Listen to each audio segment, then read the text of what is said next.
Constituency ಆಗಿತ್ತು. ಸುಮಾರು 25 ವರ್ಷಗಳ 30 ವರ್ಷಗಳ ಕಾಲ ಅದನ್ನು ಸಹ ಒಂದು ರಿಸರ್ವ್ ಕಾನ್ಸ್ಟಿಟ್ಯೂನ್ಸಿ ಅಂತ ಕನ್ಸಿಡರ್ ಮಾಡಿ ಅದಕ್ಕೆ ಪರಿಶಿಷ್ಟ ಜಾತಿ ಪರಿಶಿಷ್ಟ ಪಂಗಡದ SCP TSP ಅಡಿನಲ್ಲಿ ಅವರು ಕೇಳಿರ್ತಕ್ಕಂಥ ಸ್ಪಷ್ಟವಾಗಿ ಎಲ್ಲ ವಿವರಗಳನ್ನು ನಾವು ಕೊಟ್ಟಿದ್ದೀವಿ. ಬಸವನಗೌಡ ಪಾಟೀಲ್ ಯತ್ನಾಳ್ ಉಪಮುಖ್ಯಮಂತ್ರಿಗಳು.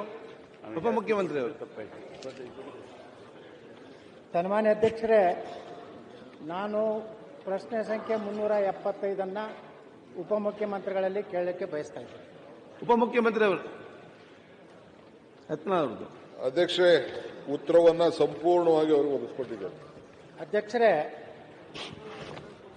ಇವತ್ತು ಕೃಷ್ಣಾ ಮೇಲ್ದಂಡೆ ಯೋಜನೆ ನಮ್ಮ ದೇಶದ 2ನೇ ದೊಡ್ಡ ನೀರಾವರಿ ಯೋಜನೆ.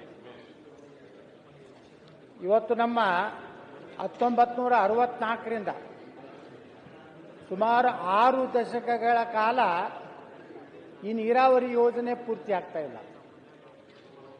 ದಿವಂಗತ ಲಾಲ್ ಬಹದ್ದೂರ್ ಶಾಸ್ತ್ರಿ ಅಂದಿನ ಪ್ರಧಾನಮಂತ್ರಿಗಳು ಶಿಲಾನ್ಯಾಸ ಮಾಡುವಾಗ ಮೊದಲ ಹಂತ ಮತ್ತು 2ನೇ ಹಂತ, ಮೊದಲ ಹಂತದಲ್ಲಿ 119 TMC, 2ನೇ ಹಂತದಲ್ಲಿ 54 TMC ಒಟ್ಟು ಬಳಕೆ ಮಾಡಿಕೊಂಡು 173 TMC ಬಳಕೆ ಮಾಡ್ಕೊಳ್ಳಿಕ್ಕೆ 120 ಕೋಟಿ ಮಾತ್ರ ಅವಾಗ ಖರ್ಚಾಗ್ತಿತ್ತು. ಅಧ್ಯಕ್ಷರೇ, ಇವತ್ತು 60 ವರ್ಷಗಳಲ್ಲಿ ಕೇವಲ ಹಂತ 1, 3 ಮತ್ತು 2 ಈ 2 ಹಂತಕ್ಕೆ 50,452 ಕೋಟಿ 72 ಲಕ್ಷ ಖರ್ಚಾಗಿದೆ. 120 ಕೋಟಿಯಲ್ಲಿ 150,452 ಕೋಟಿಯಲ್ಲಿ. ಅಧ್ಯಕ್ಷರೇ, ಇವತ್ತು 3ನೇ ಹಂತದ ಬಗ್ಗೆ ನಾನು ಪ್ರಶ್ನೆಯನ್ನು ಕೇಳಿದ್ದೀನಿ. ನೀವು ಪರಿಹಾರ ಎಷ್ಟು ಕೊಡ್ತೀನಿ ಅನ್ನುವಂಥದ್ದನ್ನು ಈಗಾಗಲೇ ಸಚಿವರು ಹೇಳಿದಂತೆ ಇವತ್ತು ನಮ್ಮ ಇಡೀ 524.6 ಈ ಎತ್ತರ ಆಗಬೇಕಾದ್ರೆ ಒಟ್ಟು ಮುಳುಗಡೆ ಜಮೀನು ನೀರಾವರಿ ಏನು ಬ್ಯಾಕ್ ವಾಟರ್ ಸಲುವಾಗಿರುವಂತಹದ್ದು 75,563, ಪುನರ್ವಸತಿ ಕೇಂದ್ರಗಳಿಗೆ ಸನ್ಮಾನ್ಯ ಅಧ್ಯಕ್ಷರೇ 6,467, ಕಾಲುವೆಗಳ ನಿರ್ಮಾಣಕ್ಕೆ 51,837 ಎಕರೆ, 1,33,867 ಎಕರೆ ಸ್ವಾಧೀನ ಮಾಡ್ಕೋಬೇಕಾಗಿದೆ.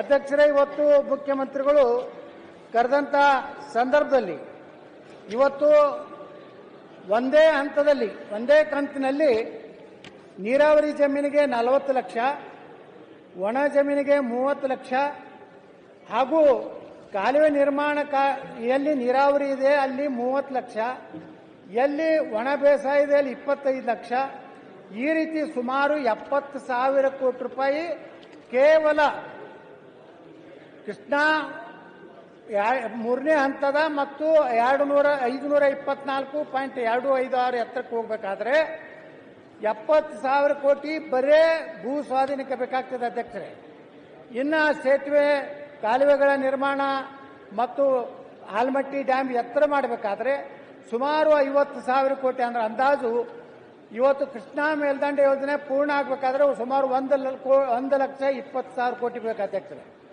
ಆದರೆ ನಾನು ಸನ್ಮಾನ್ಯ ಸಚಿವರಲ್ಲಿ ಕೇಳಿಕ್ಕೆ ಬಯಸ್ತಾ ಇದ್ದೀನಿ, ಇಂಥ ಒಂದು ದೊಡ್ಡ ಯೋಜನೆ ಇಡೀ ಉತ್ತರ ಕರ್ನಾಟಕ ಅಲ್ಲ ತುಮಕೂರು ಭಾಗದವರೆಗೆ 70% ತನ್ನ ಕೃಷ್ಣಾ ಕೊಳ್ಳ ಏನಂತೇಳಿ ನಾವು ಕರೆಸ್ಕೋತಾ ಇದೆ.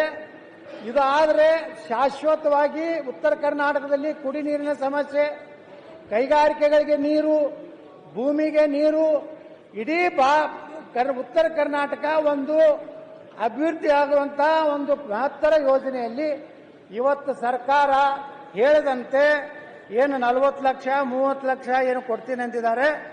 ಆದರೆ ದುರ್ದೈವನಂದ್ರೆ ಅಧ್ಯಕ್ಷರೇ, ಇನ್ನೂವರೆಗೂ ಏನವರು ಅವರೇ ಮಾನ್ಯ ಮುಖ್ಯಮಂತ್ರಿಗಳ ಅಧ್ಯಕ್ಷತೆಯಲ್ಲಿ ಉಪಮುಖ್ಯಮಂತ್ರಿಗಳ ನೇತೃತ್ವದಲ್ಲಿ ಕರೆದಂತಹ ಸಭೆಯಲ್ಲಿ ನಾವು 40 ಲಕ್ಷ ಒಂದೇ ಟೈಮ್ ಪರಿಹಾರ ಕೊಡ್ತೀವಿ, 30 ಲಕ್ಷ ಒಣ ಬೇಸಾಯದಲ್ಲಿ ಕೊಡ್ತೀನಿ ಅಂತಿದ್ರು. ಇನ್ನೂವರೆಗೂ ಯಾವುದೇ ಪ್ರಕ್ರಿಯೆ ಆಗಿಲ್ಲ. ನಾ ಪ್ರಶ್ನೆ ಮಾಡೋದೇನೆಂದ್ರೆ, ಈ ಉತ್ತರ ಕರ್ನಾಟಕದ ಜೀವನದಿ ಆದಂಥ ಕೃಷ್ಣೆಯ ಈ ಆಲಮಟ್ಟಿ ಯೋಜನೆಯನ್ನು ಎಷ್ಟು ದಿವಸಗಳೊಳಗೆ ಮುಗಿಸ್ತೀರಿ? ಇದಕ್ಕೆ ಬೇಕಾದಂತಹ ಸುಮಾರು 1,10,000 ಕೋಟಿ ರೂಪಾಯಿ ಯಾವ್ಯಾವ ಮೂಲದಿಂದ ಸಂಗ್ರಹ ಮಾಡ್ತೀರಿ? ಇದಕ್ಕೊಂದು ಟೈಮ್ ಫಿಕ್ಸ್ ಮಾಡಿ, ಒಂದು ನಿಗದಿ ಮಾಡಿ. ನೀವು ಯಾವುದಾದ್ರೂ ವಿಶ್ವ ಬ್ಯಾಂಕ್ನಿಂದ ಅಥವಾ ಯಾವುದಾದ್ರೂ ಮೂಲದಿಂದ ತಗೊಂಡು ಈ ಯೋಜನೆನ ಎಷ್ಟು ದಿವಸದೊಳಗೆ ಪೂರ್ತಿ ಮಾಡ್ತೀರ ಅನ್ನೋಂಥ ಪ್ರಶ್ನೆಗೆ ಉತ್ತರ ಕೊಡಬೇಕು.